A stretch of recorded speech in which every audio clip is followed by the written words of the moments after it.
The famous traveler adds that all along the way on the river Chechen, they heard legends about 23 towns buried ages ago by the shifting sands of the deserts. The same tradition exists on the Lob Nor and in the oasis of Keria. The traces of such civilization, and these and like traditions, give us the right credit of the legendary lore warranted by well-educated and learned natives of India and Mongolia, where they speak of immense libraries reclaimed from the sand, together with various relics of ancient magic lore, which have all been safely stowed away. To recapitulate, the secret doctrine was the universally diffused religion of the ancient and prehistoric world. Proofs of its diffusion, authentic records of its history, a complete chain of documents showing its character and presence in every land, together with the teaching of all its great adepts, exist to this day in the secret crypts of the libraries belonging to the occult fraternity. This statement is rendered more credible by a consideration of the following facts. The tradition of the thousands of ancient parchments saved when the Alexandrian library was destroyed, the thousands of Sanskrit works which disappeared in India in the reign of Akbar, the universal tradition in China and Japan that the true old texts with the commentaries which alone make them comprehensible, amounting to many thousands of volumes, having long passed out of the reach of profane hands, the disappearance of the vast sacred and occult literature of Babylon, the loss of those keys which alone could solve the thousand riddles of the Egyptian hieroglyphic records, the tradition in India that the real secret commentaries which alone make the Veda intelligible, though no longer visible to profane eyes, still remain for the initiate, hidden in secret caves and crypts, and an identical belief among the Buddhists with regard to their secret books. The occultists assert that all these exist, save from Western spoliating hands, to reappear in some more enlightened age, for which, in the words of the late Swami Dinag Saraswati, quote, the Mlekach, outcasts, savages, those beyond the pale of the Aryan civilization, will have to wait, unquote. For it is not the fault of the initiates that these documents are now, quote, lost, unquote, to the profane, nor was their policy dictated by selfishness or any desire to monopolize the life-giving sacred law.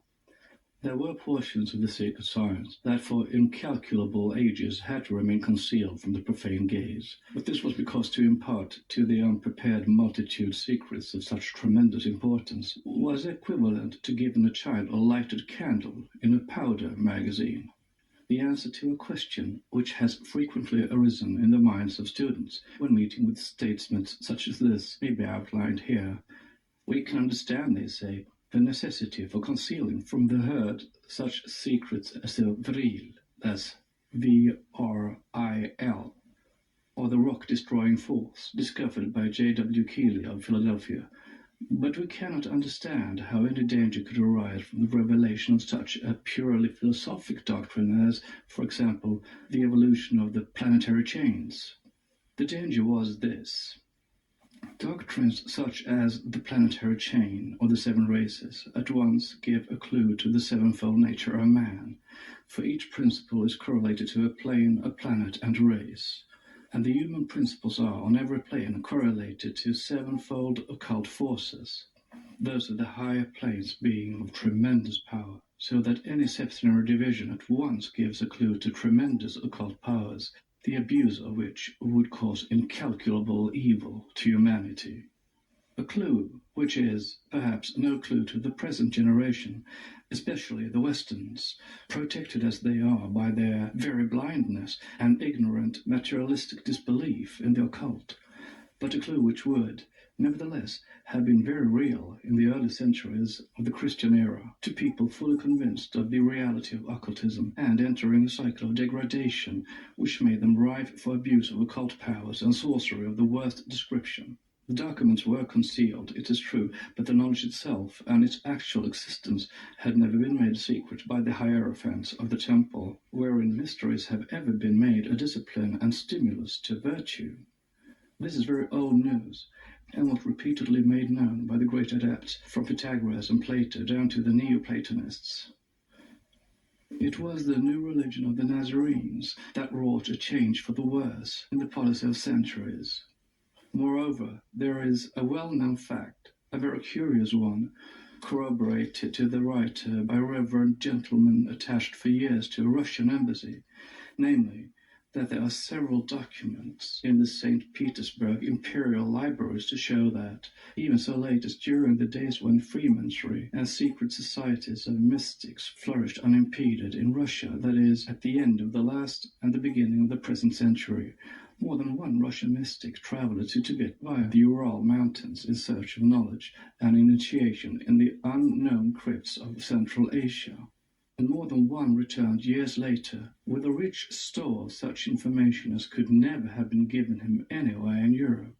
Several cases could be cited and well-known names brought forward, but for the fact that such publicity might annoy the surviving relatives of the said late initiates. Let anyone look over the annals and history of Freemasonry in the archives of the Russian metropolis, and he will assure himself of the fact stated.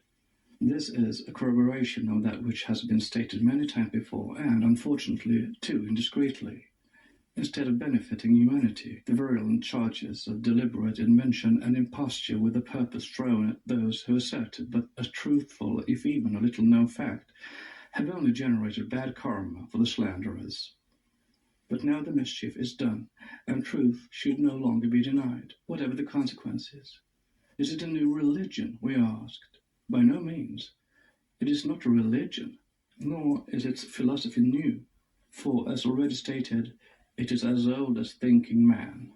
Its tenets are not now published for the first time, but have been cautionably given out to and taught by more than one European initiate, especially by the late Aragon.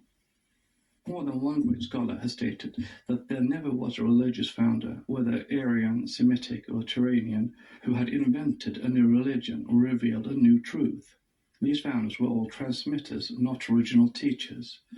They were the authors of new forms and interpretations, while the truths upon which the latter were based were as old as mankind. Selecting one or more of those grand varieties, actualities visible only to the eye of the real sage and seer, out of the many orally revealed to man in the beginning, preserved and perpetuated in the adhyata of the temples through initiation, during the mysteries, and by personal transmission.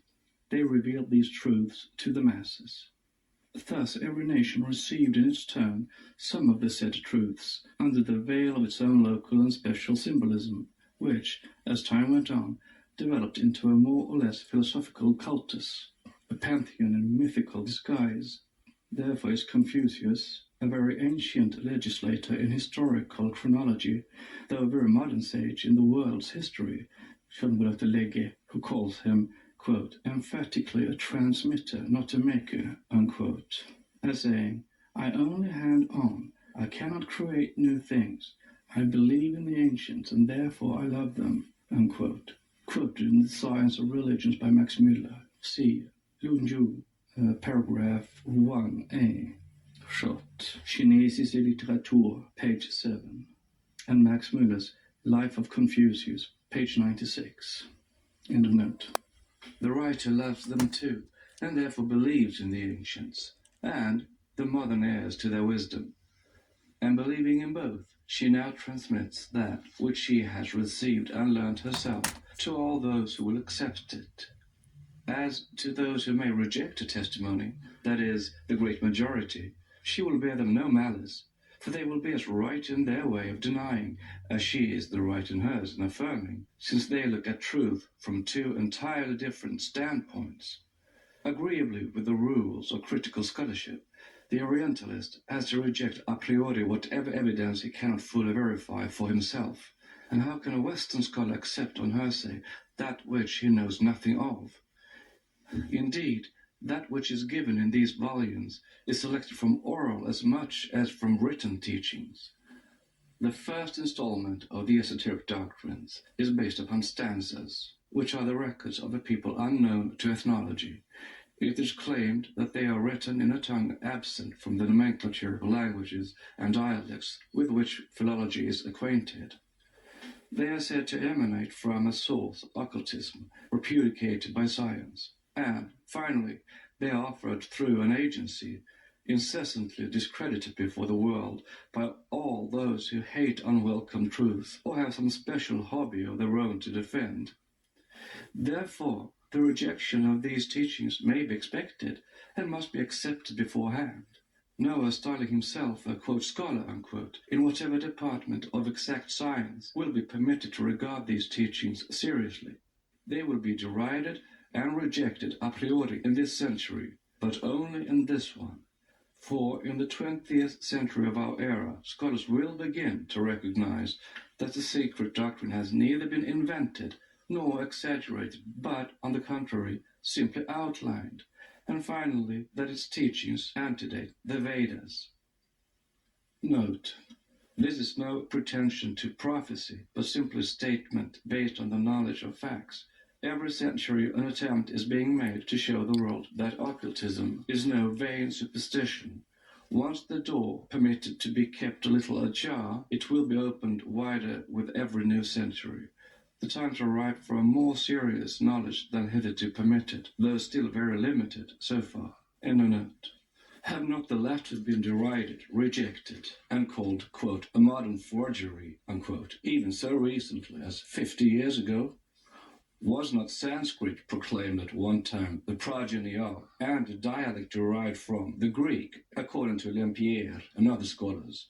About 1820, Professor Max Müller tells us, the sacred books of the Brahmins, of the Magians, and of the Buddhists, quote, were all but unknown. Their very existence was doubted, and there was not a single scholar who could have translated a line of the Veda, of the Zendavesta, or of the Buddhist Tripitaka. And now the Vedas are proved to be the work of the highest antiquity, whose preservation amounts almost to a marvel. Lecture on the Vedas by Max Müller.